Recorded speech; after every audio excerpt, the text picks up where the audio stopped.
everyone, and welcome to episode 272 of the Tick Boot Camp podcast. The title of today's interview is Transforming Hearts, an interview with Blakeley Boyd. My name is Claire Dalton. And I'm Matt Sabatello. So Claire, I was so excited to interview Blakeley Boyd. We know that she has a really cool background, a really cool healing journey that's going to help so many of our listeners. But more importantly, she's now getting involved to help you expand the Chronically Care Project. So Claire, give us a little idea of who Blakeley is and what you're doing with Blakeley now in the near future to help the Lyme community. Blakeley has a heart of gold. She has always dreamed of doing missions work and bringing people to Jesus and being the hands and feet of Jesus. And this is her opportunity in her life to be doing this, even though she's suffering from chronic Lyme disease. Blakeley has been suffering for years, and you'll learn this from listening to her episode, that she's been suffering for years, and yet she's finding a way to stand in her power that God has given her and do the work of Jesus, which has been her biggest desire for life. Hey, Blakeley Boyd, and welcome to the Tick Boot Camp podcast. Thank you so much for having me on. I'm so excited to be here. Blakeley, we're going to start a little bit differently today because you gave us a really powerful quote about the Chronically Care Project. You said that you received a care package from Claire Dalton, who is my special guest co-host today, and it changed your life forever. So I want to ask Claire to first talk to us about what is the Chronically Care Project, and then ask you, Blakeley, to talk to us about how it changed your life. Yeah, so the Chronically Care Project is a project that I started about 3 or 4 years ago, where I started out by sending blankets to people who are chronically ill, handmade blankets. And over the time, that kind of exploded into something bigger because I wanted to do more to give to people who are chronically ill and who feel lonely and isolated. And so what I did is I ended up expanding to a full care package program. And now I send about 100 care packages every season. And my goal is to grow that. Just for the knowledge of people who are listening, our next batch of care package applications opens on June 6th. And then the next batch after that is October 3rd. And all you do is you go to my website, www.chronicallybeautifullife.com, and you can sign up for a care package. It doesn't matter what chronic illness you have, if you're chronically ill, or even if you're undiagnosed and you don't know what you have, but you're really sick, please apply for a care package. We would love to send you some love and care and support through your chronic illness journey. So just really quickly, that was chronicallybeautifullife.com. Am I saying that right? Yep, that's correct. Okay. And Blakeley, if you could just talk to us about what it was like receiving this care package from Claire and her project and how it changed your life. That's a really dramatic statement. I know it's true, but I want the listeners to realize how powerful and impactful this program is that Claire started and now you're a part of this project. Yeah, so at the time when she sent me the package, I was bedridden. I couldn't get out of bed. I couldn't walk. I couldn't do anything really. And so she sent me the package. I applied for one and it showed up on the perfect day. I mean, I was so sick that day. And I remember opening it and every single thing inside of it was exactly what I needed. It was beautiful and so special to just feel love. It wasn't just the items in it. It was the love that I felt through it. That was so incredible to me. And it changed my life because I felt loved. And then I wanted to be able to give back and let other people feel the same way that I did when I received my package.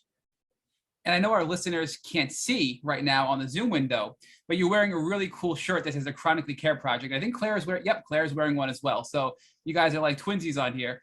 And now I kind of want to go back to our normal outline, Blakeley, and let's start by talking about your childhood. I know you're 20 years old, right? But what was life like before you got sick? Were you living the traditional normal, quote unquote, life before you got sick? Yeah, so I was, right before I got sick, I was in high school. I was homeschooled all growing up. And so I was very active in my church growing up. That was the biggest and most important thing to me. I loved working with kids. I taught kids at church. I was very active in my community as well. It was just so important to me to be able to share Jesus with the world. And so that's what I always wanted to do. I mean, so growing up, I did grow up just doing things in my communities to try to help others and try to share Jesus with them. And then I also grew up in a big family. I have a big family. I am one of 9 kids, and we grew up on a farm. We have always farmed, and that was a really special thing too, because we got to learn how to do things that other kids didn't while they were in school. And so basically growing up, I just had a normal childhood life. And then my most important thing was serving my community. Blakeley, what was it like being homeschooled? Because I think a lot of people listening are curious what that was like for you.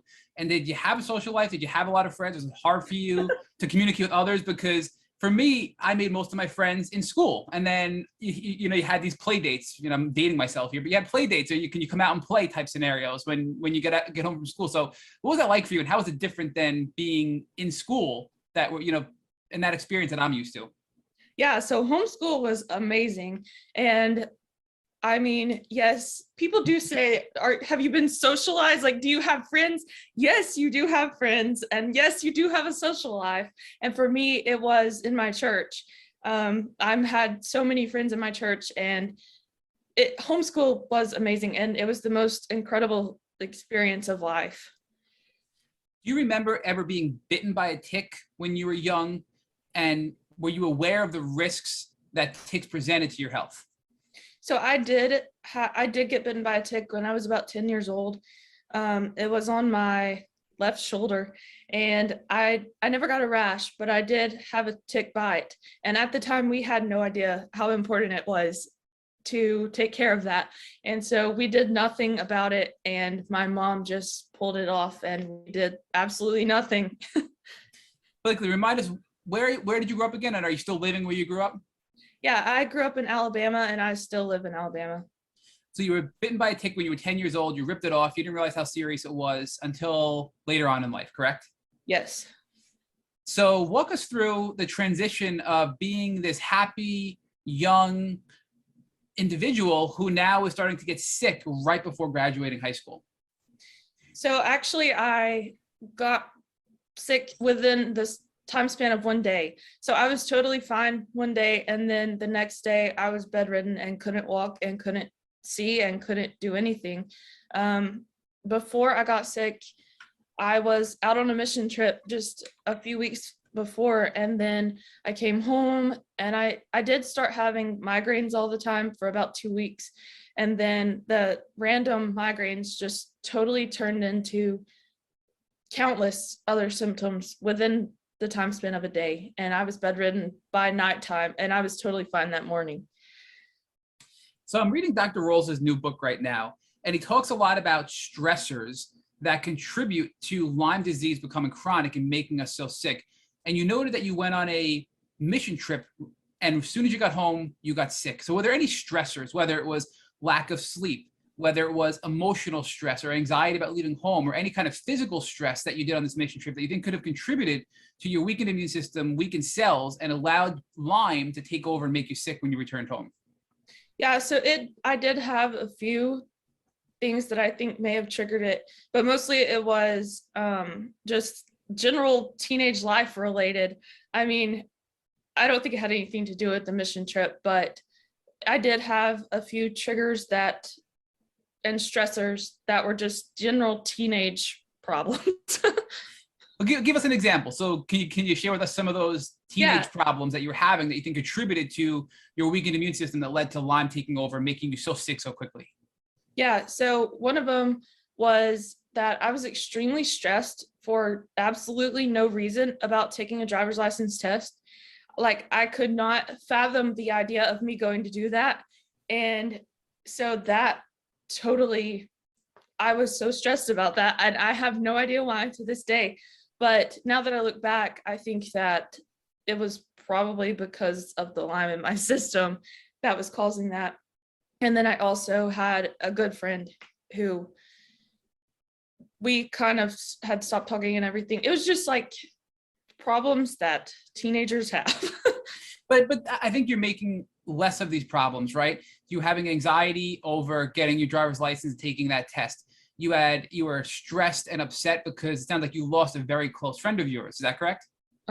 Yes. So all these things are happening. Now, prior to that, this time, I think you were around 17.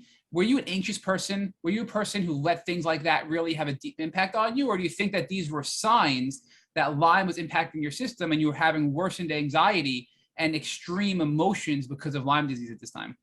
I think they were signs of it because growing up, I was not really an anxious person. I mean, I was just so happy to just live life. And I mean, I remember in high school taking the ACT test I cried every single day. I was so anxious about it. And that wasn't normal either, because usually I could just cruise through schoolwork. I loved schoolwork and everything. And it didn't make sense to me at the time why I was so emotional about it. Blakely, did you tell your parents what was going on? Did you share it with your doctors? Or was this something that you just thought was the normal experience to get anxious, about these things, even though you never were before? Yeah, so my parents, they did know, and we just kind of thought that it was because so many things in life were happening at once, because I was a high school senior. And I mean, in that time of life, so many changes happen. And so we just thought it was that. But now that I look back, I do see that I was extremely, extremely worked up and anxious over things that shouldn't have been that dramatic. And the reason I'm focusing on this, I know there's a lot of people listening that probably had a similar experience, and we want to make people aware to be more in tune to their bodies so they can pick up on these signals earlier on. And I went much longer than I should have before seeking medical help when I was getting all these bizarre symptoms, both physically and emotionally, right? So at what point and I guess I want to back up. So you weren't seeking any medical assistance because you were chalking it up to, there's a lot going on in my life. I'm graduating high school. I'm trying to plan my future. And it must be stress of being a young adult planning what's going on. And it's just so much going on that I'm developing anxiety. Yeah, I didn't see a reason to seek out anything because I just felt like it was normal life. I mean, I just didn't see a reason to seek out any help or anything like that. So when you got back from this mission trip, and it sounds like pretty quickly, it was just like a switch flipped, right? And now you're really sick. Walk us through in detail what your symptoms were upon arriving home from the mission trip. Yeah, so once I got home, it was actually a month and a half, maybe afterwards, I started having migraines and random head pain. It was horrible head pain. And then my body just felt so heavy, and like I felt like I couldn't walk. I felt like I couldn't pick my head up. I would just lay on my couch and just do nothing. And I remember in the very first couple of days during the night, I woke up and I was positive that I was going to die. I kept saying, I didn't share that with anyone at the beginning because I didn't understand it, but I really felt like I was just going to not make it at that time. But then we did seek out help, and we started figuring out things of what could be wrong, because so many symptoms happened all at once. And actually within a few days of the migraine happening, I suddenly had constant double vision and blurriness. And at that time, basically when I stood up, I couldn't see at all. And so I would just hold on to the walls walking through my own house because I couldn't see anything. It was awful. So when you went to these doctors, who was the first doctor you saw? Was your first line of defense your primary care physician? It was a Lyme literate doctor in Trussville, Alabama. And I had never been to her before, but we went to her because we had heard from someone else who had Lyme that she knew about Lyme and that I should look into it. So that was your first doctor? Yes. So who thought Lyme disease and put it in your head that you should be going to see this doctor because she's Lyme literate? It sounds like somebody said, hey, you could have Lyme disease, go to this doctor. How did that come about? So it's actually a really cool story. I don't know if you've heard of the music artist Elisa Turner, but she's had Lyme disease for about 25 years. And I randomly came across her music and it spoke so deeply to me. And I started listening to her all the time. And then I saw a post of hers talking about Lyme disease, and her symptoms matched up exactly with mine. And so I actually messaged her and talked to her about it. And she led us to look into Lyme disease. And how were you communicating with her? Was it on social media? Was it on Facebook, Instagram? How were you communicating? Instagram DMs. So it's amazing how the Instagram community seems to be more helpful in most situations than doctors in the Lyme community. You're not rare in that case. So the reason I was building out your writing off your symptoms when you were having this, new anxiety and stress over things in your life is now because that happened when you started to develop these physical symptoms. Was there anybody in your life, be it your parents, your friends, family members, anybody at all, who said, hey, look, you started to develop some of these mental health issues, you had anxiety, you started to have all these, emotions you didn't have before. Maybe this is all in your head. This is kind of weird to come home and all of a sudden be this sick this fast. No one said anything like that. In fact, everyone was totally supportive. My parents are amazing, and we immediately, after all the symptoms started, we immediately started looking into things of how to help me. And the rest of my family, they were supportive. And I did have, at the beginning of my illness, every friend that I had was totally gone within 2 weeks, which was extremely hard, but family-wise, they were amazing and helped me greatly in finding answers. All right, so you're 17, you're getting ready to graduate high school.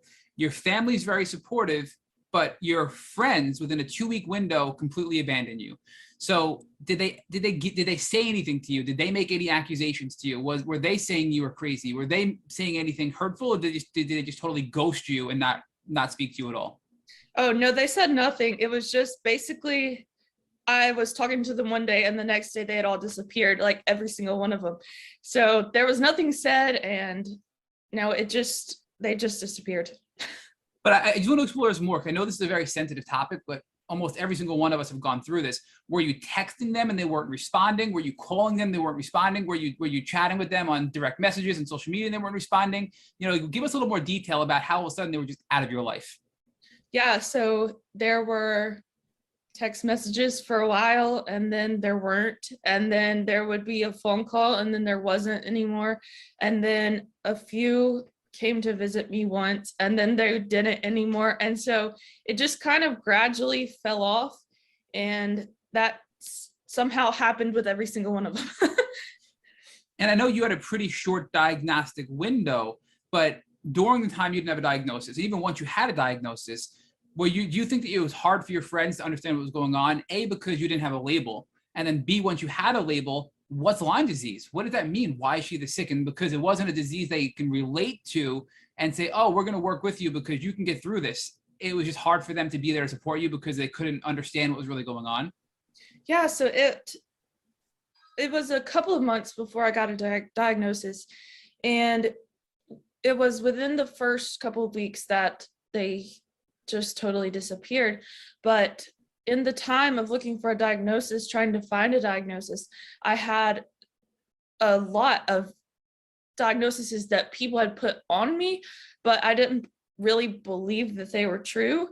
And so we talked about these things. I talked about these things to these friends, and it just changed so much. And it was not even understandable for me. And so I think they didn't understand it because I didn't even understand it at the time.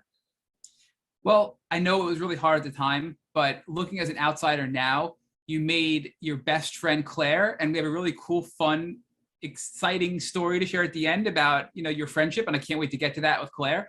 But talk to us about what it was, some of those misdiagnoses, because you said you had other labels and diagnoses in that 3-month window before you got diagnosed. What were some of the things that you were being diagnosed with before your Lyme diagnosis?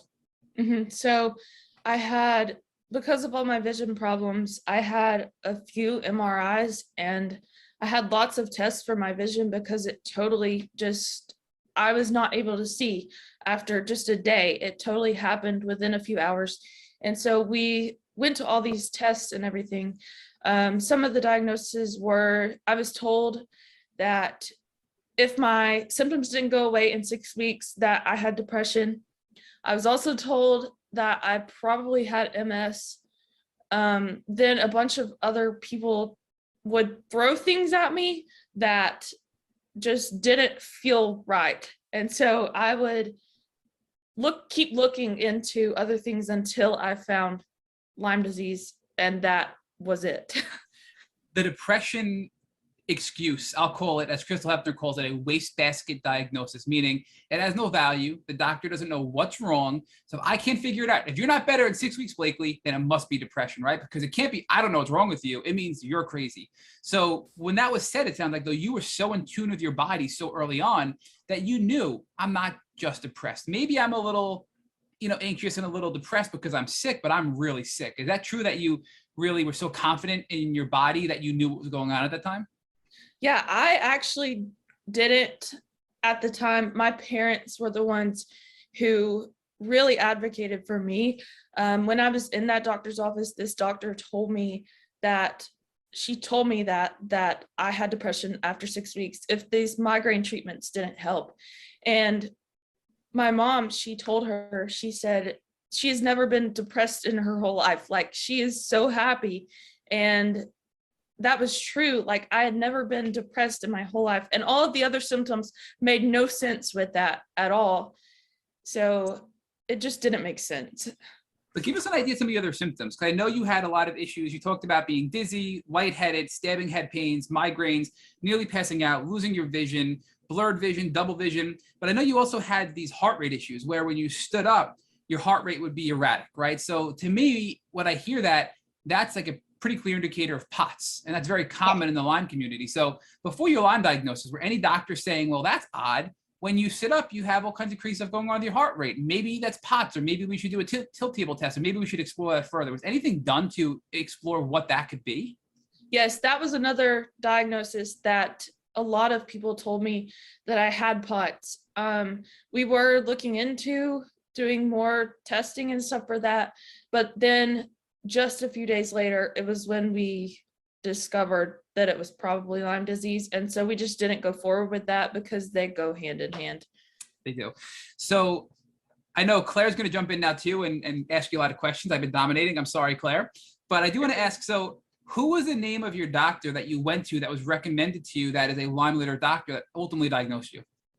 Her name is Melanie Miller, and she is in Trussville, Alabama.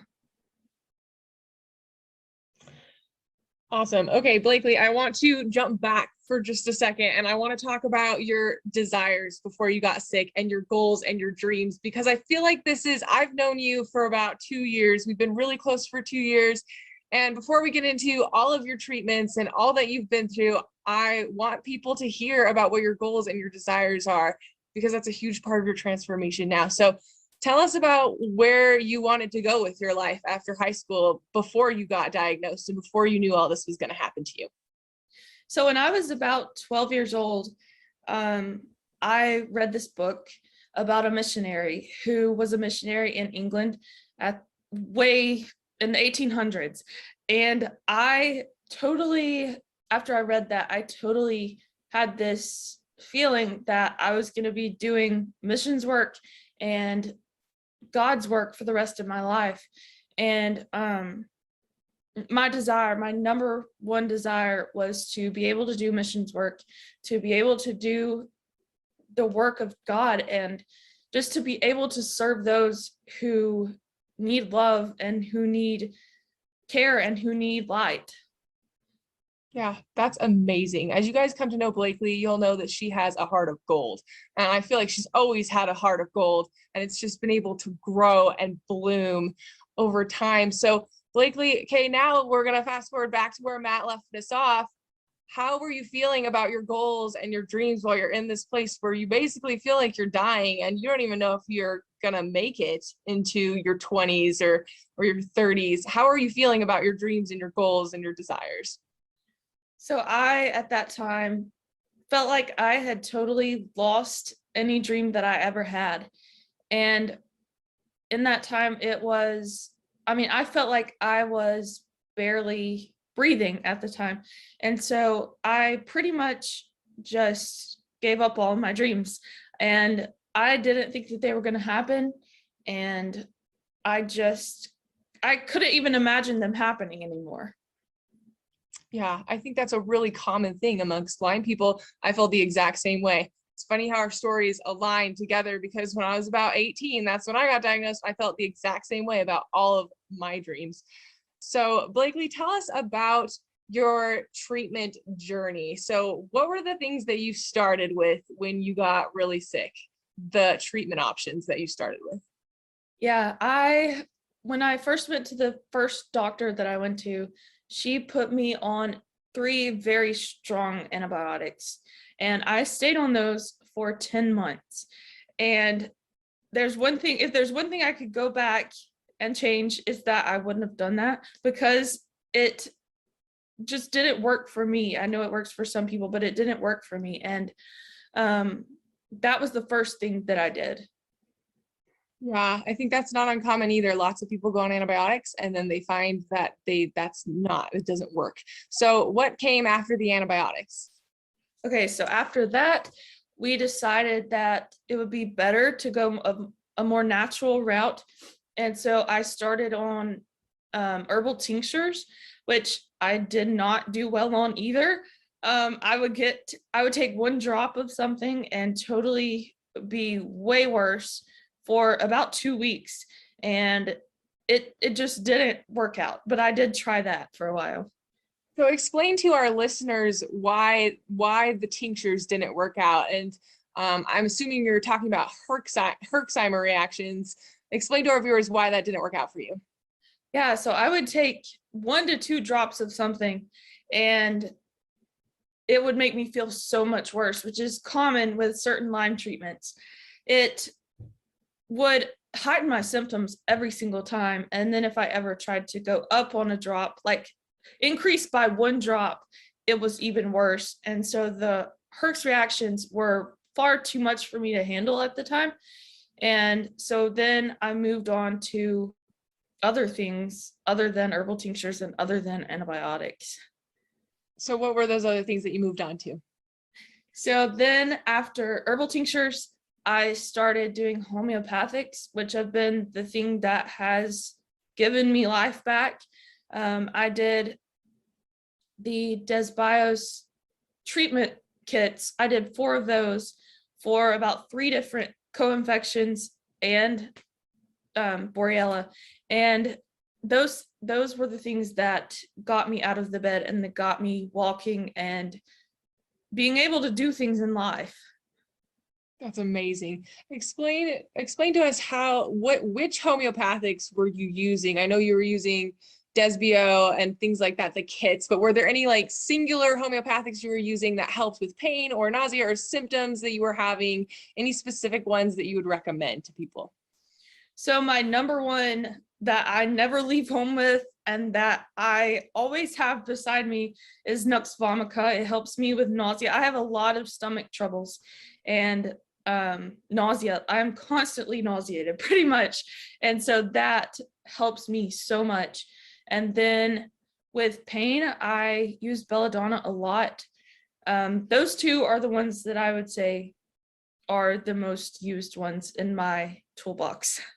Likely a couple of follow-ups on everything you're talking about with Claire here. So if you can just say again the 2 natural things you did for nausea and pain, and if you know how to spell them, because our listeners are always looking for ways to help improve their symptoms and help heal at a deep level. So I think they'd be very interested in hearing what these things are so they can research them and explore them with their doctors if they're having extreme nausea or GI issues and possibly pain, which is so common with Lyme disease. Yeah, so one of them, one for nausea is Nux vomica. It's NUXVOMICA. And then the one that helps with pain is belladonna. It's BELLADONNA. Is that an herb or is that a brand name? Is that a name of a mixture? Like what is that exactly? It's a name of a certain homeopathic. You can get them in pellets, like you get them in pellet form. You can get them on Amazon or wherever you can find them online. So you can get them on Amazon, and they're not Desbio, they're separate from Desbio, correct? Yes. Okay. So I also want to circle back because you were on the antibiotics, then you went to herbals, and then you went to homeopathy. So when you were on the antibiotics, do you recall what antibiotics specifically you were on? I know you mentioned you were on several. Do you know, was it Doxy? Was it, what other antibiotics were you on, if you can recall the names? So I know I was on Doxy, and then I was also on Zithromax. And then I was also on Bactrim. And then there was one more. I swapped up 2 of them, and I can't ever remember the name of the last one. But those were the main 3. And how long were you on those for? 10 months. 10 months, you said, right? Okay. Yes. And you made no progress. In fact, it sounds like you were feeling worse at the end of that 10-month window. Yes. So I stayed on them 10 months. And then at that point, I was doing absolutely horribly. And my mom, she looked at me one day and she's like, we have to stop the antibiotics today. And I just agreed, like we all were in agreement that that is what needed to happen, because I was not getting better. I was only getting worse. And I think that was a very smart move. You gave it its time to try to help, and it wasn't, and you had to make a decision to move on. But I'm struggling to understand the difference between the second and third step. So I think you said it was herbals to then homeopathy. So what's the difference between the herbals you were on and then moving on to homeopathy? So could you give us some specifics? Like what were you on step 2 before you went on to step 3? So I was on a certain protocol. I can't recall the name of it, but it was a protocol where you took maybe 5 different herbal tinctures, the ones that are liquid, and you would take certain amount of drops each day. And I just never could get past a certain amount of drops without feeling like I was dying. And so the herbals to me were a lot stronger than the homeopathics. The homeopathics seem gentler to me and easier to manage. Why do you think your body was responding so poorly to antibiotics and then the herbals?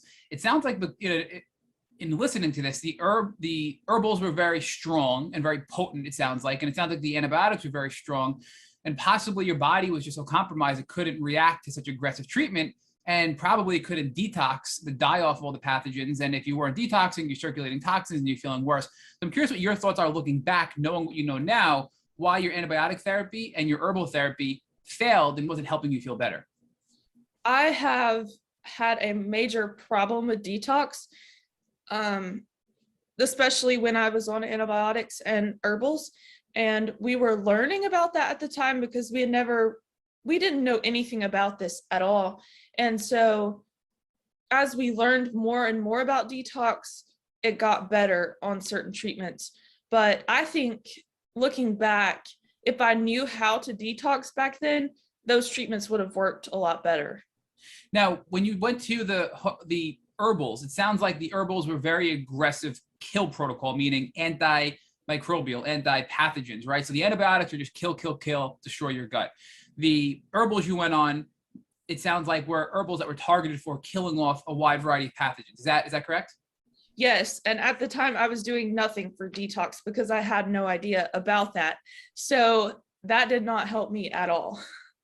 Right. So what did you learn when you went to now homeopathy about detox, and how did you change what you were doing to allow your body to start to remove the die-off of toxins, potential mycotoxins from mold, and other environmental toxins that you've acquired throughout your lifetime?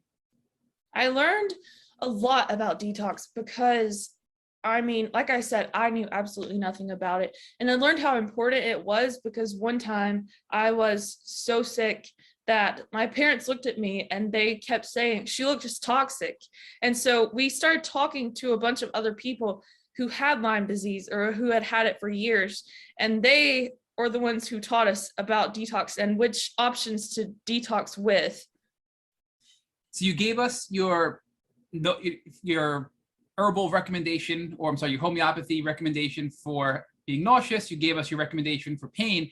What is your personal detox regimen that works best for you that you learned when you went on to step 3 with homeopathy? So when I started homeopathy, I got the, alongside of the treatment kits from Desbios, I also got a detox kit that they sell, and that has been an absolute game changer for me. I still use that to this day, and I started using it about 1.5 years ago, and that has been the game changer for me in detox. So when you went on, I guess I do want to back up. So how long were you on the herbals for? You said they were tinctures, they were pretty aggressive, they were pretty strong, and they were kill herbal tinctures. How long was that? The antibiotics for 10 months, then you pivoted to the herbal tinctures. How long were you on the tinctures for before moving on to homeopathy? We did that for maybe 4 to 6 months. I don't remember exactly, but it was around that time frame. And when you went to homeopathy, were you still treating with the same doctor? Was he the one working with you to say, okay, antibiotics didn't work, let's try this. Okay, this isn't working with just straight up herbs, let's move over here. Or were you changing doctors as you were changing protocols? So I ended up, after doing the antibiotics, I ended up going to a naturopath who lives or who has a place close to here. And she was the one who introduced homeopathy to us because the doctors didn't mention it, but she was the one who initially got me onto homeopathics and taught me all about homeopathics. Well, thank you for clarifying that, Bleakly, because I honestly was a little confused. I don't know enough about this bio. I don't know enough about homeopathy. And I think you made that pretty clear for me personally and the listeners. I appreciate you taking time to break that down for us. But I want to explore a little bit deeper the detox regimen. So with DesBio, it sounds like they have various kits, which are really bundles of products to do certain things. So you were on a bundle that was a Lyme protocol to kill Lyme disease and possibly other things. Is that correct? It was like a kit. Yes. Is that how it comes? It's like in a box, you open it up and there's tinctures in it, right? Yes. Yes. And was that just for Lyme or was it for other things as well? They have different ones they have one for Lyme, and then they have ones for every co-infection. And I did the Lyme one, I did the Babesia one, I did the Bartonella one, I did the Ehrlichia one. I believe that's all the ones I did, but they have one for pretty much every co-infection. Did you ever bother to get tested through blood work to see if you have these things, or were these clinical diagnoses based on your symptoms with your original doctor and then your naturopathic doctor when you progressed to homeopathy? Yeah, the first doctor I went to did a whole big thing of blood work, and she did Lyme test and tested for co-infections as well, but I did not have a CDC positive blood test, but I did have bands that were positive on my test. Okay. So when you now found this naturopath, did you just do the Lyme, Babesia, Ehrlichia, et cetera stuff and not have success and then introduce detoxing? Or right away were you doing the detox protocol from DesBio and the other kill protocols for Lyme, Babesia, and Ehrlichia? So the naturopath that I was going to, she saw that I was having a problem with detoxing, and she recommended that I start the detox kit first. And so I did that for a while before I even started the treatment kits. How long is a while? We're talking a couple of weeks, couple of months? It was 2 weeks, I believe. Did you feel better when you started this detox kit, or did you feel about the same? I was not doing well at all at that time. And so I really just wasn't doing good at the time. I couldn't notice the difference in anything until I fully went through a treatment kit. So the naturopath felt confident that you did enough to detox in a couple of weeks and then introduced the other stuff, the Lyme, the Babesia, the Ehrlichia part of DesBio, correct? Yes. Okay. So from a treatment standpoint, in this part of your journey, you had your detox, you had your Lyme, Babesia, Ehrlichia, and then you mentioned, obviously, and I'm probably going to mispronounce them, feel free to correct me, please do correct me, Nux vomica and the belladonna, the Nux vomica for nausea and the belladonna for pain, which are separate products that you got basically from Amazon or online from a reputable seller, correct? Okay. Yes. Was there anything else that you were doing at this time that was helping you beyond what we just described? That was about all that I've been doing and was doing at that time. So once you started after the few weeks of the detox, how did you feel when you introduced the kill protocols for Lyme, Babesia, and Ehrlichia? Did you feel worse? What was that like transitioning into that part of your journey?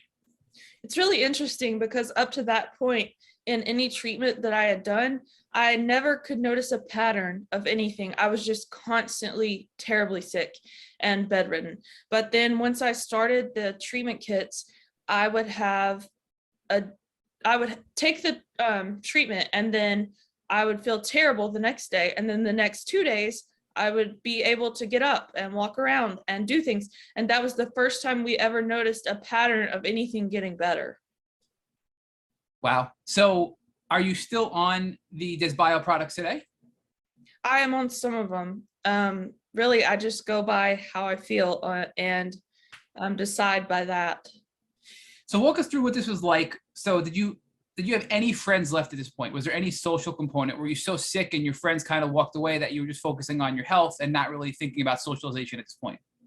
At that point, I was completely lonely and isolated to my bedroom, and because I couldn't get up and walk and I couldn't do anything. So I had no one to talk to. I did not have Instagram. At that point, I don't believe I did. And then, yeah, I had no one to talk to except for my parents and my siblings. And this was pre-Claire, obviously, right? Yes. Okay.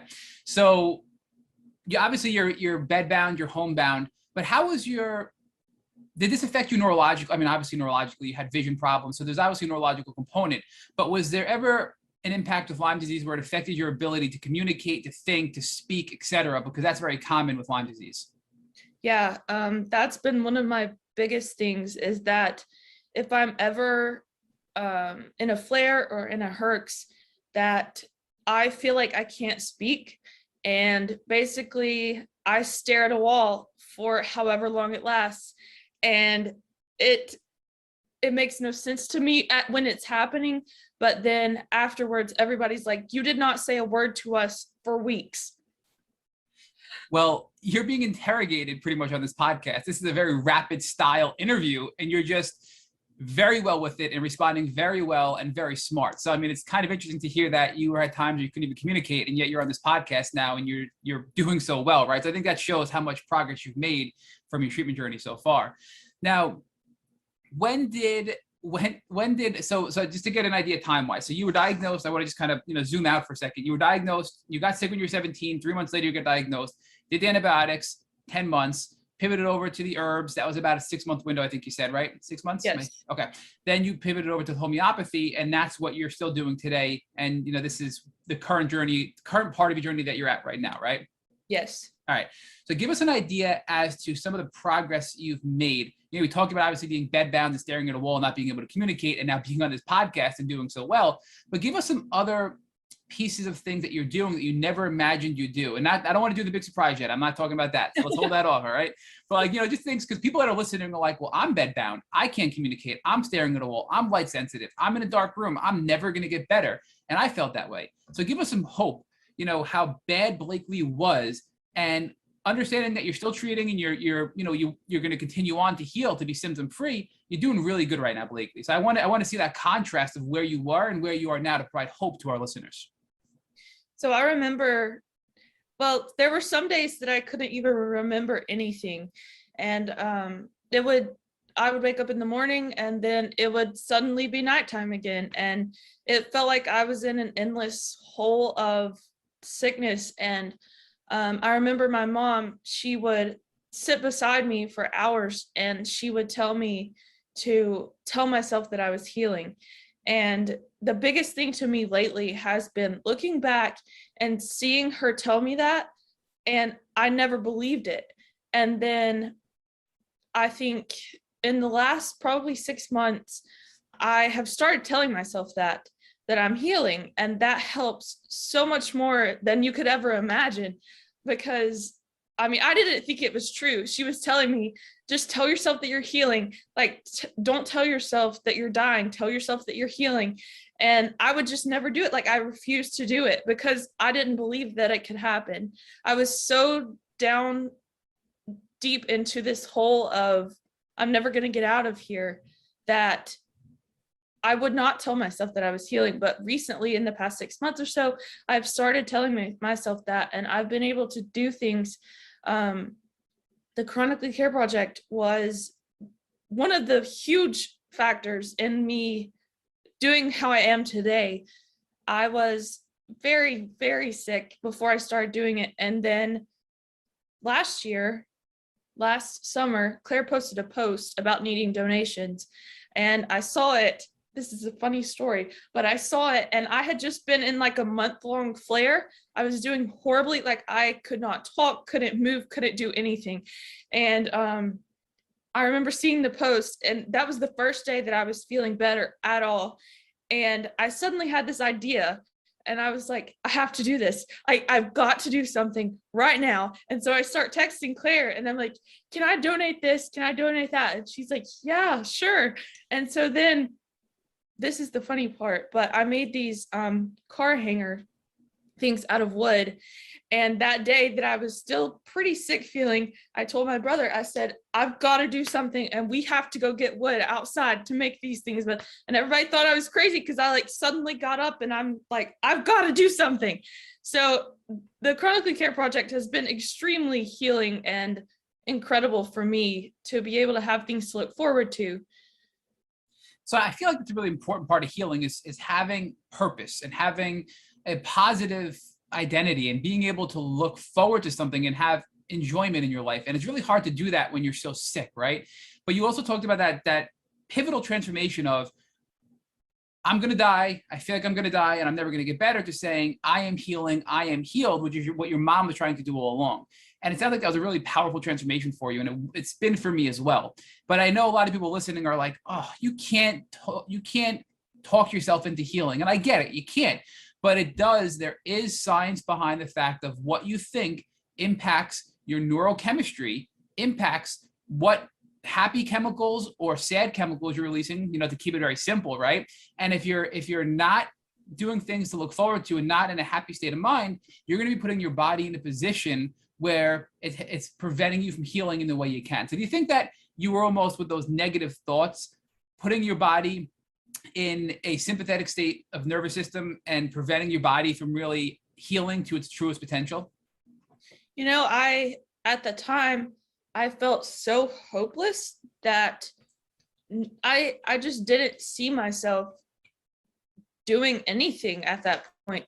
And telling myself that I was healing felt really stupid because I could not believe it. Like, I could not get it into my mind that could be a possibility, that was going to happen. And so if I could tell myself back then, one thing, it would be to, even if you don't believe it, say it, because you will believe it soon. And that is exactly what I was looking for, because that's the same experience I had.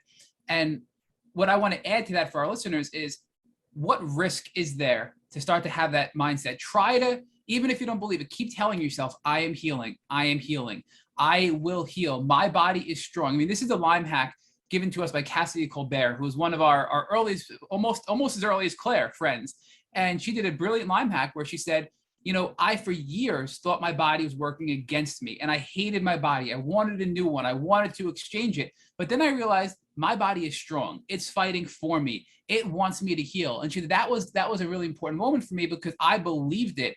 And then I started to take action too. So in addition to it allowing your body to be in a physical state that's more hospitable to healing, it also allows you emotionally and mentally to make decisions that are more rational and logical, to take steps that are going to allow you to heal. So I think it's multifaceted. When you tell yourself these things and you believe your body is strong and it's on your side, it's going to make you more likely to heal, but also give you that encouragement to take steps that are going to continue to, allow your body to heal, whether it's additional homeopathics, exploring other options to give yourself a better quality of life as you're going through this journey, right? I mean, so what are your thoughts on that, Bleakly? Yeah, I totally agree with all of that. I think that it is just extremely important. Your state of mind and what you tell yourself is extremely important. And I remember at one point, well, like I said earlier, my whole early life was focused on doing missions work and doing the work for God. And when I got sick, I lost a lot of that. But through all of that, my one constant comfort and my one constant friend was Jesus. And at the point where I decided I was going to tell myself these things, it wasn't me just deciding that. It was him telling me, you've got to believe this about yourself, or else you're not going to go anywhere further. You've got to believe this to be able to say it. And he is the reason why I've made it through all of it. Bleakly, I want to ask you a question, and this is around your faith. So we interviewed Pastor Dan, and he was completely bedbound by Lyme, and he, was healed by the grace of God, and he's now got his life back. But he said when he was in the throes of it, he believed that, and he told us in the podcast, that God doesn't promise you health. He believed that he may have to live a sick life and be bedbound his entire life, but he would be with God in eternity and regain his health at that point in his spiritual journey. Now, what are your thoughts on that? Because I never thought about it that way. Do you, so when you were really sick and in the throes of it, you never lost your faith, and you always believed, you always had maintained that faith in Jesus. So did you believe that, hey, I'm going to get better because that's what God is telling me is going to happen? Or did you think that you accept the fact that maybe you'd be sick for the rest of your life, like Pastor Dan did? So I think that is a very similar thing to what I was thinking at the time. I remember it was Easter Sunday when a couple years ago, it was Easter Sunday, and I was so sick I could not get out of bed. And I remember praying, and I was asking God, is this going to be my life forever? And I didn't really get an answer on that. And I remember being so upset because I didn't want to be sick forever. And I was asking God to heal me, and none of it made sense. But then I realized there are multiple verses in the Bible that clearly state that we will have trouble in our life, and we will have trouble in the world. And I think in that time, I realized that he was the one sustaining me, that I could not do it on my own. And that Easter Sunday, I laid on my back in my bed and turned on worship music. And I told God that no matter what happened, whether I was sick the rest of my life or whether it lasted just one more day, that I was going to praise him and worship him through all of it, no matter what happened, because we don't know the plans that he has for us. So it sounds like at that point you surrendered and said, I don't know what's in store for me in this life, but I trust you. I'm going to worship you, and I know I'll be with you at some point. And you just basically stopped worrying about the future. Claire, I'm curious, what are your thoughts on this topic as far as, Pastor Dan's views on being sick, in this world versus the spiritual life? And, did you go through something similar? And, what are your thoughts on what Bleakly's saying here in this regard? Oh, yeah, for sure. One thing that me and Bleakly talk about all the time, actually, is how Jesus feels about sick people. Because in the world, and even sometimes in church culture, no matter what church you're a part of, people kind of look down on you for being sick. Like, oh, you're sick. Like, it's either a fear thing, or it's oh, that's too hard. Oh, I don't want that to happen to me, so I don't want to spend too much time with you. Whatever it is, there is a lot of culture of let's stay away from sick people. But one thing that Lyme disease has taught me, and has also taught Bleakly, is that Jesus loves the sick. That's who we're supposed to go and be with. And I tell people all the time, go hang out with someone with Lyme disease for one day. It'll change your life. I promise you that, because there's so much that someone who's chronically ill has to offer and that they've learned. And so for me, and I know Bleakly feels this way too, if God has called me to be sick for the rest of my life, I will spend the rest of my life serving him, even if I'm sick. And I think it's really amazing that I found a friend that feels the exact same way I do, because God is like, okay, now I'm going to bring these two together, and we're going to have like powerhouse sisterhood to be able to go and do my work. And he's building that every day. And it's because we both love the sick. There is something amazing about the sick. And if you don't get better, it doesn't mean that you're sinning. It doesn't mean you're not praying hard enough. It doesn't mean that God doesn't love you. It literally means that you are chosen by God to go through this, and you're going to get through it. And some of us heal and some of us don't. And Bleakly and I have experienced that through all of really our connections we've made through the chronic illness community. And do we know why some of us heal and some of us don't? Maybe not. But in the end, we have to trust God through it, because God knows. He knows the journey. He knows the battle. He knows what every single one of us is going through. And if you stay sick, he loves you anyway, and he's going to walk right alongside you, even when you're sick. I want to push you a little bit harder on that, and Bleakly as well, right? I want to get both of your views on this question. So based on what you just said, if you have the belief that some people will remain sick, some people will not. We don't know God's will. We don't know what's going on, but we need to maintain our faith. Do you think that if you have that viewpoint, that you're not going to take proper steps if you don't fully believe that you can get better, right? Because we've heard this from other people stepping out of the spiritual world. People have told us, if I didn't believe I can get better, I would not have gotten better because I would have not done these 7 things which collectively got me my health back, right? So if you don't think you can get better, you're not going to take steps to get better, and therefore you never will get better. So if you take that idea that we hear from other people on this podcast and now apply it to your spiritual beliefs, do you think that there's sort of this balance of, yes, God doesn't promise health in this world, but I believe I can get better and I need to keep fighting to get better, because if you don't, you're never going to get better. Does that make sense? I want to know what your thoughts are, both of you, Claire and Bleakly, on that subject. Yes, of course. So there's a balance, I think, and God has a plan for each of us. Like each of us, there's a plan. But life is also about choice. God sent us to this earth to make choices. So we have to realize that all of our choices, whether good or bad, have consequences. And so we're going to, in my view, we're going to make choices that are either going to lead to health, or we're going to make choices that are going to lead to more illness. And sometimes we're just deceived and we don't know what we're doing yet. And that doesn't say anything bad about us at all. It's that we're just learning and we're on this journey. But God gave us this blessing to make choices. And so you can have a balance. And I can say, you know what? I may not get better in this life, and that's okay. But I can also say I am fighting for my life, and I'm going to fight no matter what, because I have a work to do, and God put me on this earth to do this work, and I can't do it when I'm in a bed screaming and having seizures and puking my guts out. And with that balance, God does mighty things, and he's done mighty things for me. He's done mighty things for Blakeley. And it's amazing because even 2 years ago, when you interviewed me on this podcast, I did not even understand that. And now I do. And it's only 2 or 3 years later, because sometimes you just got to wait, and you got to wait for God's will. And that's not always an easy thing to do, but that's why we have faith, because faith is going to get you through the darkest moments. Bleakly, do you have any other thoughts on that?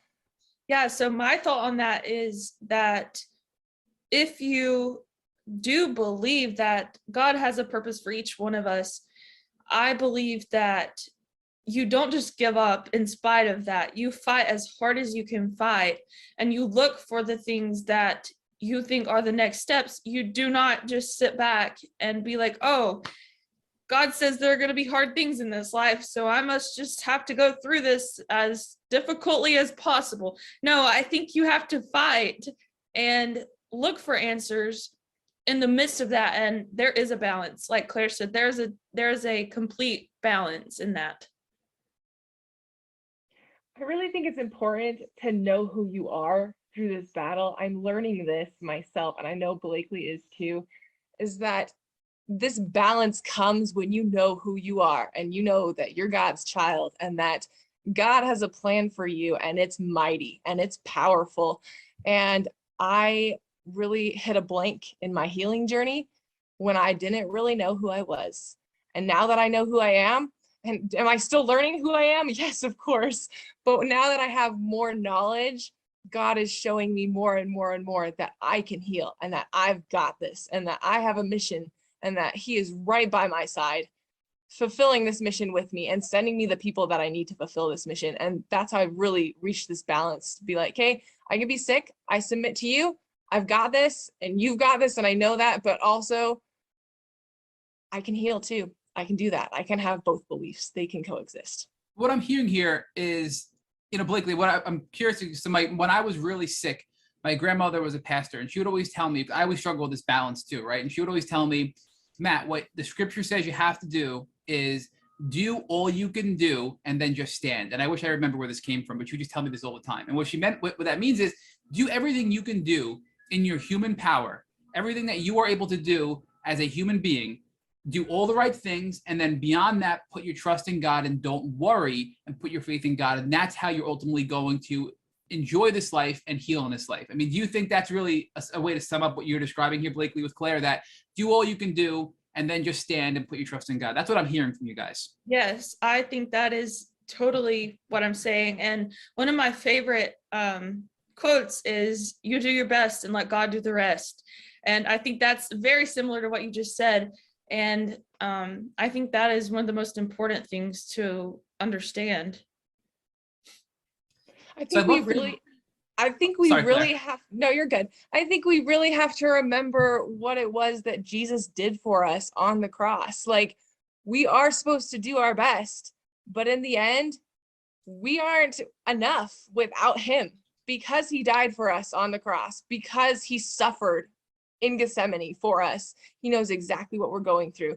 And that moment of him dying for us was him transferring his power to us to say that you can do this, and that it's not all on you to do it all by yourself. You do your best, but I'm going to bless you with the grace that you need to do the rest. And God really does that in every ounce of our life. I could take every treatment protocol under the sun. I could do everything right. I could research all day long, and at the end of the day, if I don't have Jesus in my life and realizing that he's giving me the grace to do that extra part that I can't do because I'm a human, then I'm not getting better. And I've really, especially in the past 2 years of my healing journey, and I've seen this in Blakeley's healing journey too, if we don't have Jesus, we're not getting better. And that's just, it's the truth that I had to learn the hard way, because I didn't realize I wasn't putting enough trust in God. And then I realized, Claire, you are not doing all of this by yourself. You have me. I am right here with you. I am fighting for you. I love you. And when I realized that he's right here and he's not just this cosmic being in the sky, that's what changed things for me in my healing journey, because I'm not alone. And I really have never been alone, but I didn't even realize to the extent that I wasn't alone. And that's changed a whole mindset shift for me. Let's talk about even more about things happening behind the scenes that we're not aware of. I mean, as an outsider looking in, you guys are 23, almost 20, you're about a day's travel apart from Utah to Alabama, right? You're both growing up in these farming families. You both have similar backgrounds in your faith, and then you meet online, right? So talk to us about how you guys came together and how your friendship formed. And I want to learn more about that. And Claire, if you can kind of pick up this part of the interview here and talk to Bleakly about your experiences together, how your friendship developed, and now what you guys are going to be doing together in the very near future. Yes, for sure. So me and Bleakly met through Instagram, and I'm going to tell like my half that I saw, and then I'll let Bleakly like pick up on her half. Basically what happened, I had been on Instagram for, I don't know, maybe a year. And I wrote a post about isolation. Literally the only reason being because I felt super isolated. And I was like, I don't know where to find anybody that is, that I can just talk to about anything, like everyone has people that they're really, really connected to. And then everyone has more of the acquaintances. And for me, I felt like I had a lot of acquaintances, and I was like, okay, I need to write a post on isolation and see if anybody is feeling the way that I'm feeling. And so I wrote this post and I asked people to comment or to DM me about their experience with isolation. So I did this, and Bleakly's mom reached out to me and she told me all about Bleakly and all about her journey. And she said, my daughter has lost all of her friends through this journey with Lyme disease. And so I just said, okay, well, if your daughter needs a friend, then this is what I say to like everybody. If your daughter needs a friend, send her my way. I'd love to be her friend. I need a friend. I don't think I said it like that, but And so then she's like, okay, thanks so much. And then now I'm going to toss it over to Bleakly because she's going to tell her end. So the funny thing about that is that, well, this is how I see that it was a total God thing that we met, because my mom was only on Instagram for a couple of months.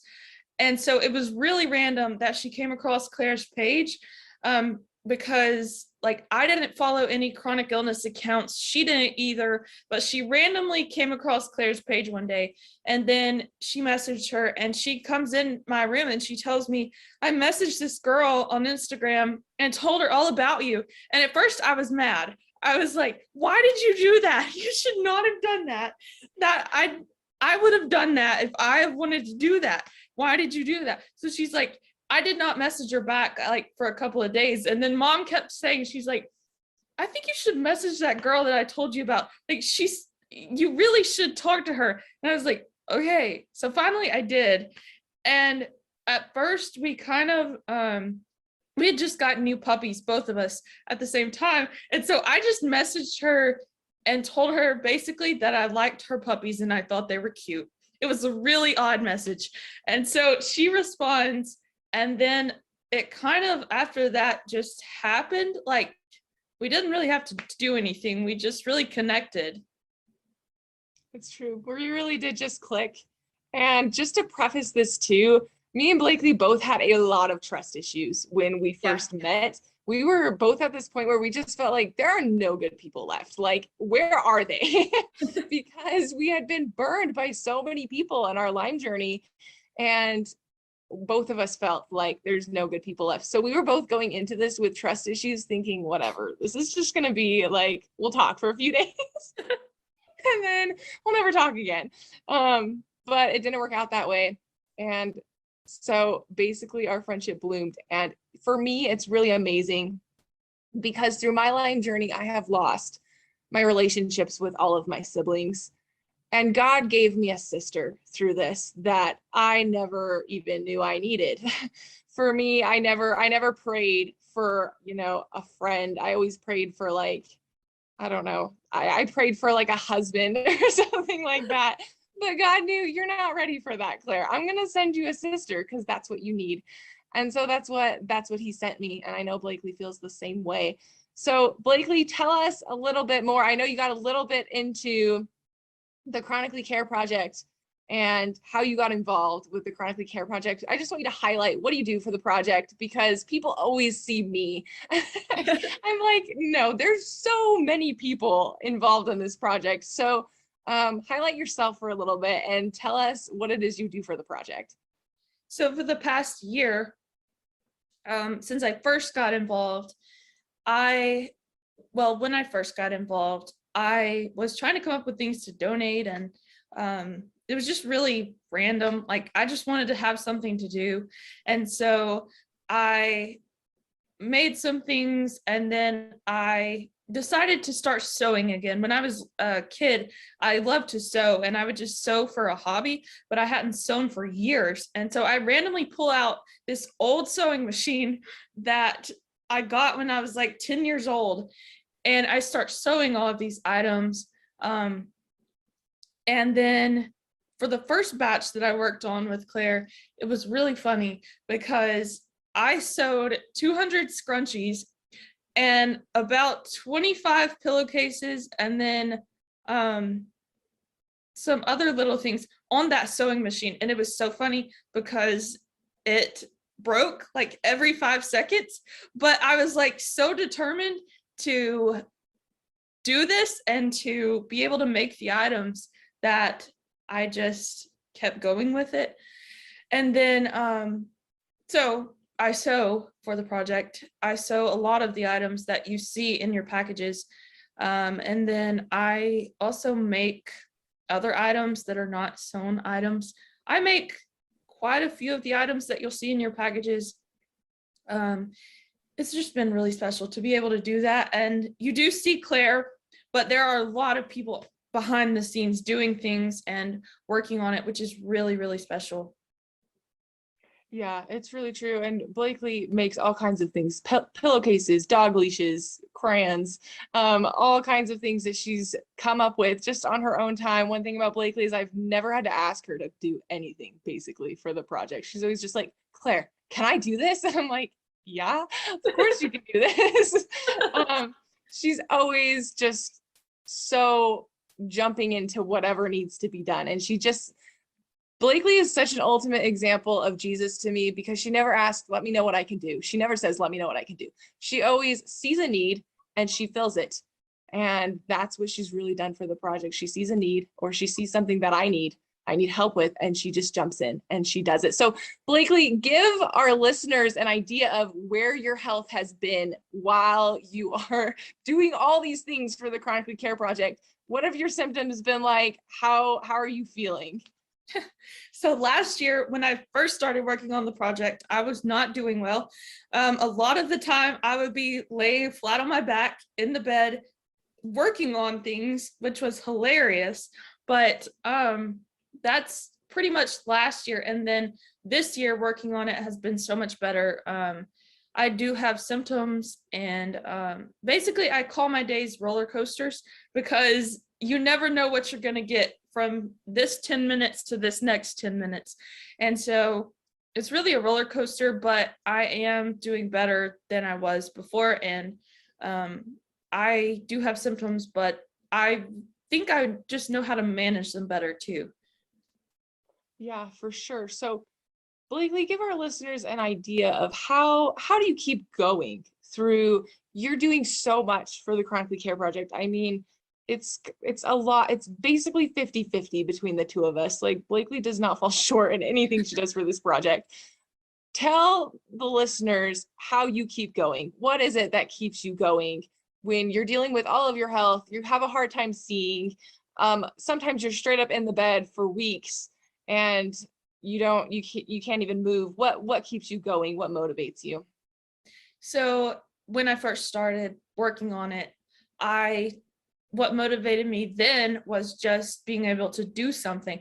But now that I have done a couple of batches of care packages with Claire, it's definitely being able to see the joy that it brings people.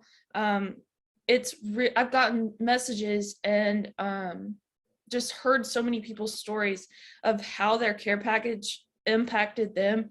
And that is what keeps me going, because you get to see truly how much it means to others. And I remember being in that exact same spot when I received mine. So it's really special to me, and it's really full circle now.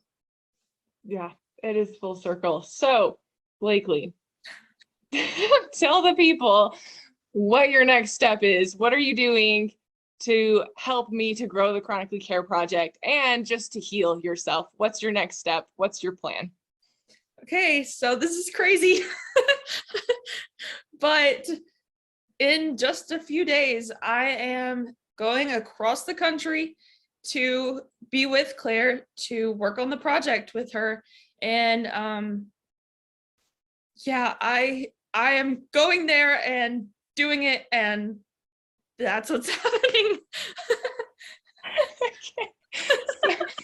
Why, Bleakly? Tell us what motivates you. Like, why are you doing something that sounds like, why would you move across the country to do that? What is in your heart about this that makes you want to come and help me grow this project? Number one, because I believe in it 110%. My whole heart is basically the Chronically Care Project. I mean, I feel like I live it and breathe it, and it's my life, and I can't fully do as much as I want to here because I have to ship everything in giant boxes across the country to Claire every time. And so number one, just I know that we can do so much more and we can grow it if I'm actually there. And it's really crazy, but it's also really amazing. And I know that it's the next step for both of us, and it's going to be amazing. Do you feel like the Chronically Care Project has helped you to heal, and how? How has it helped you to heal? Definitely. It has brought me out of, I mean, when I first started working on it, I was in this deep, dark hole of, I'm not getting better. Everything is horrible. Everything stinks. Like, life is bad. That's how I was. That's where I was. And then I started working on it, and it brought me out of that. And now I'm in a place where it keeps me going every single moment of the day. And really, I mean, me seeing Claire doing what she was doing before I got involved inspired me to do what I do now, which is really incredible. I just want to point out too that when I first started doing the Chronically Care Project, my first batch of care packages was super chaotic. Like, I straight up, I didn't have enough items. I ran out of items halfway through. I didn't have enough hands. I didn't have enough things. So that was the batch, your first batch was when I received a package. Yeah, exactly. And it was very chaotic. And so when I started doing it again, I gave up for like, I don't know, 6 months. I was like, can't do this again. That was way hard. And then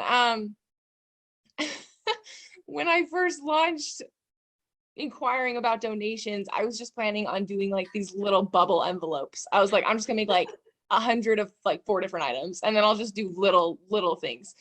And then after Blakeley called me and she was like, I'm gonna donate all this stuff, I was like, I need to buy some boxes. Like this isn't going to be enough, not even remotely.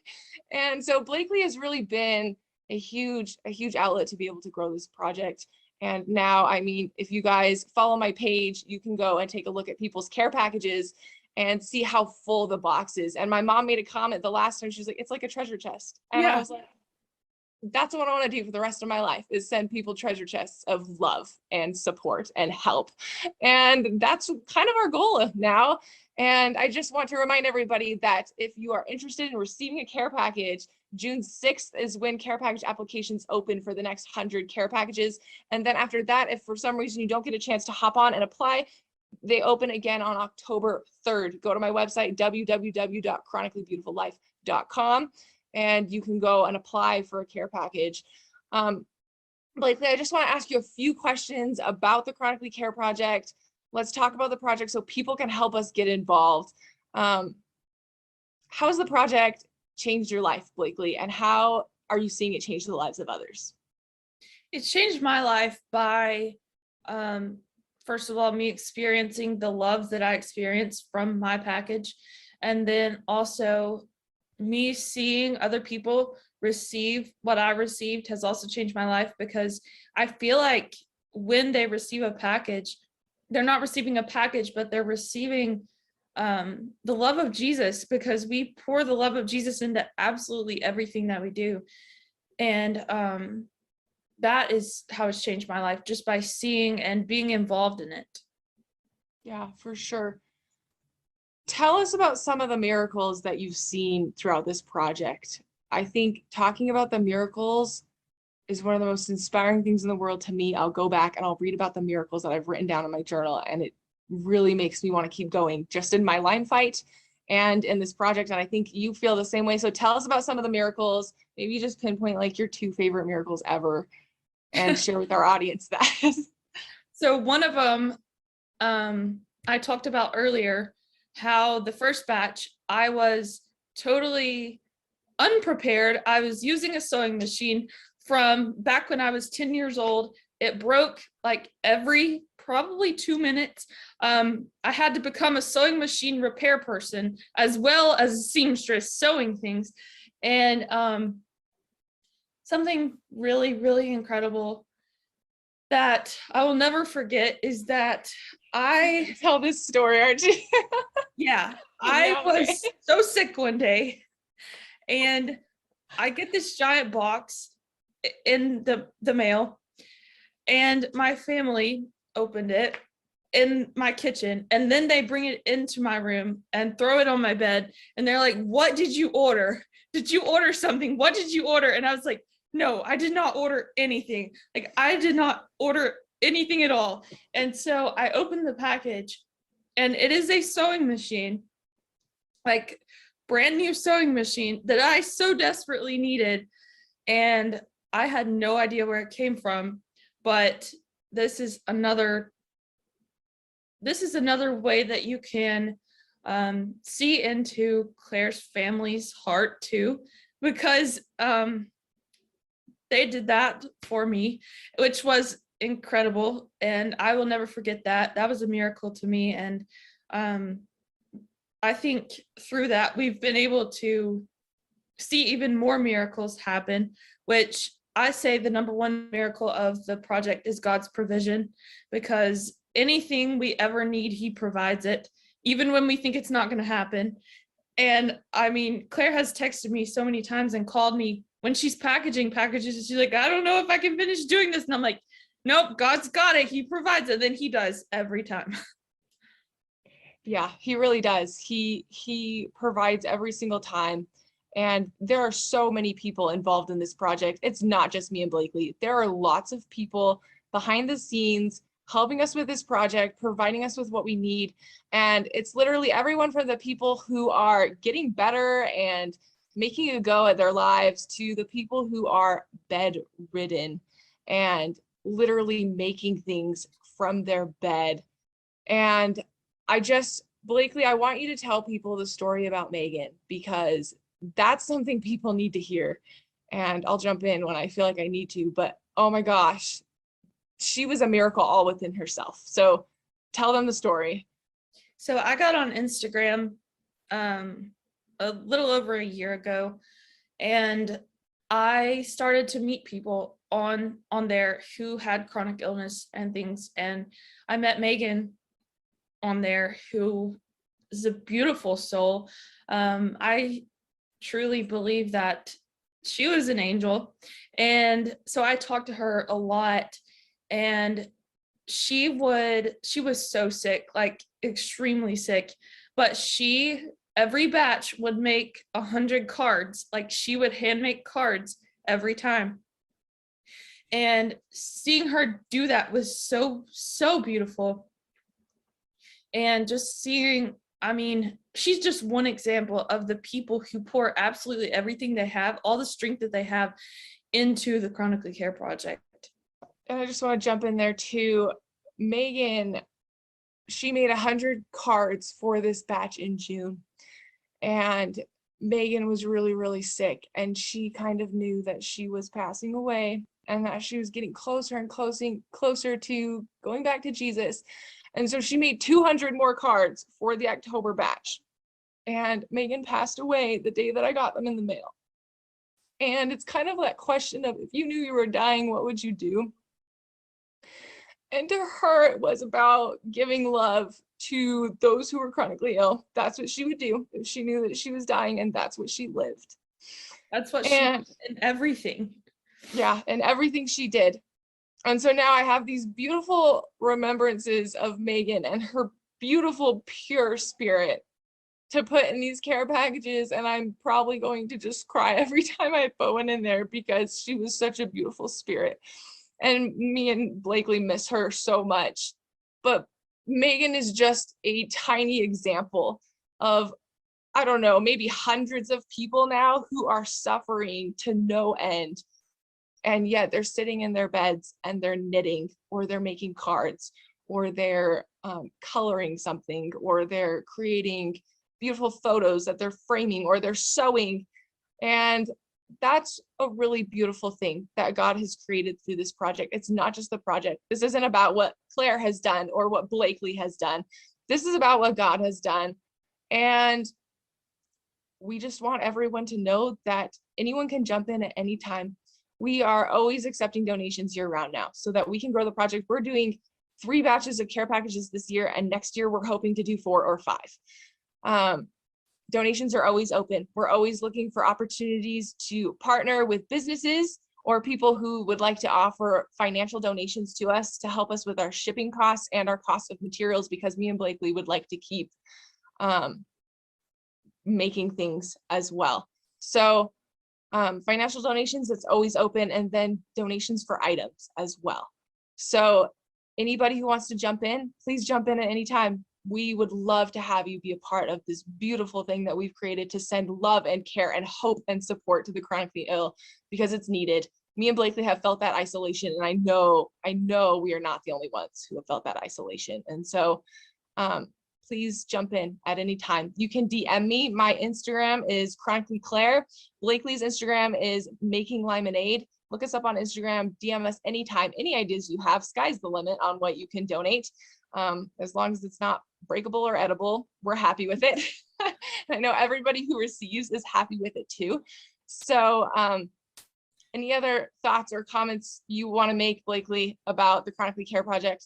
Claire, I'm just going to jump in real quick. So we're going to put your contact information in the show notes. So anybody listening that wants to learn more about the Chronically Claire Project, your website, how to find you, Claire, how to find Blakeley, and to just even reach out, right? Somebody who's feeling lonely and has gone through what you've been through, where you just feel you have these trust issues, they should reach out to you. I mean, you are just some of the most genuine people we've ever met in this community. So we highly encourage people, if you want to donate and you feel called to, please consider making a donation. This is the #1 charity, not-for-profit that Rich and I support. We are huge advocates of the Chronically Care Project. I've personally benefited from a care package from you, Claire, that really was so powerful to me in ways that I don't think I can ever express.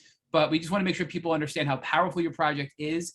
And we are recommending that if people can, they donate items, time, money, etc. to your project, because it's really changing lives. We want to thank you for that. And again, there'll be information in the show notes to contact you directly, and also go to your website. And Bleakly, I'm sorry, no, the question was asked of you. I just wanted to jump in real quick.